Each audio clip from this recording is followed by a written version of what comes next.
Alright guys, I wanted to show you the tachometer on this. This is where you get your hours for the motor. Suzuki reports its hours to the tachometer when you put the key in the on position, so it's called key on.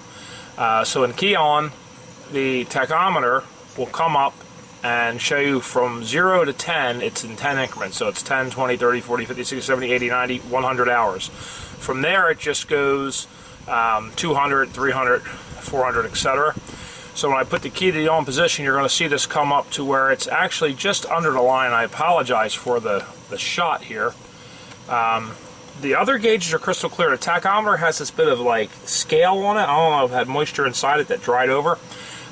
So the camera is trying to figure out how to focus, so I apologize for that. But we're going to go key on here, and you are going to see that is just under that 8. So it's just under 80 hours on this motor. And when it hits 100, there's a little alarm that beeps telling you it's time for an oil change. But I've done 3 oil changes to this thing already. Every winterization, I change the lower unit and the engine oil just as a winterization precaution, because in New Jersey we have some pretty nasty winters. The other thing I wanted to show on this, tilt the steering wheel down, it does have tilt steering, is this top button right here. This first button is the depth finder. And again, I don't know what kind of focus I'm going to get on this, but it is strictly just a depth finder with alarm. It's not a fish finder or anything like that. It has a shallow alarm. Actually has a depth alarm. If you going too deep, it'll it'll alarm you that you're in real deep water. I guess I don't know why you'd need that. There's a few different alarms on there, and it gives you a basic reading.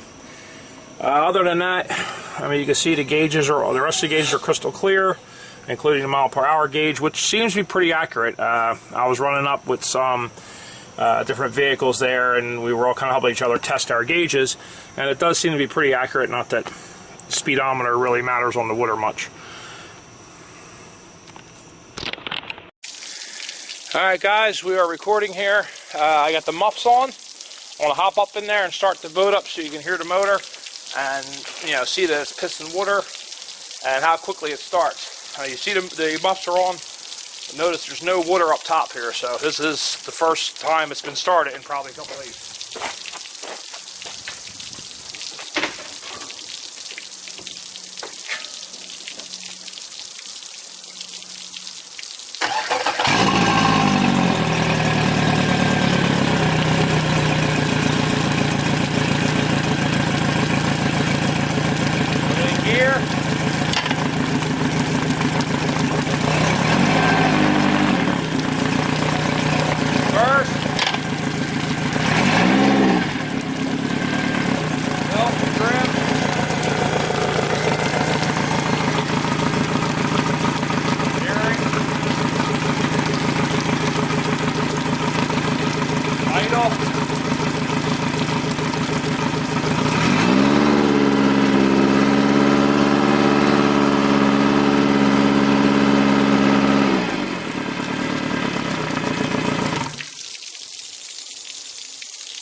There you have it.